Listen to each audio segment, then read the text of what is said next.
Upaya yang sangat sistematis untuk mengganggu pemilu.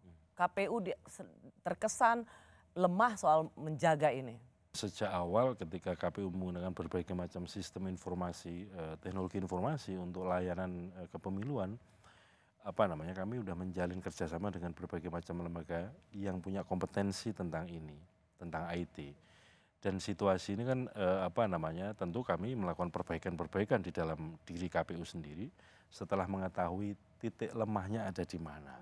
Dan tentu kami nggak bisa sendirian, kami minta tolong kepada berbagai macam lembaga yang punya kompetensi soal ini. Ratusan juta data pemilih bocor, kita belum mendengar penjelasan resmi dari KPU tentang apa yang terjadi. Ya.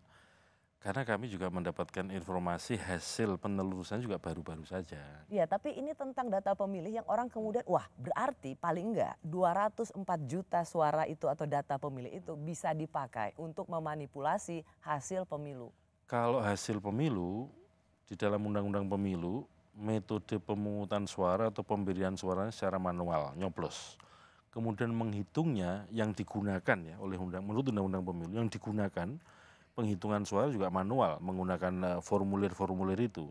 Rekapitulasi tingkat berikutnya, baik itu kecamatan, KPU kabupaten, provinsi maupun pusat juga secara manual. Yang digunakan untuk dianggap legal itu. Sampai saat ini kita tidak melihat adanya pernyataan KPU yang mau bertanggung jawab dan mau membereskan soal ratusan juta suara ini. Tentu kami bertanggung jawab karena katakanlah sebagai pemangku data, terutama data pemilih, ini menjadi ruang lingkup tanggung jawab KPU.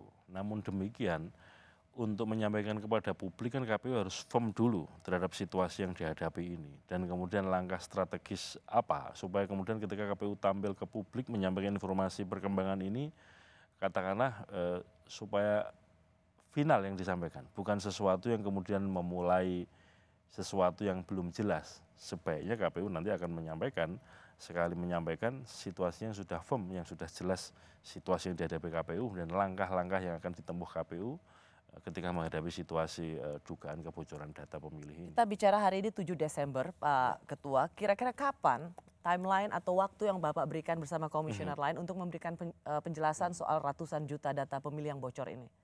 Rencananya besok kita akan menggelar rapat itu untuk kemudian menentukan langkah yang tepat yang harus dilakukan oleh KPU.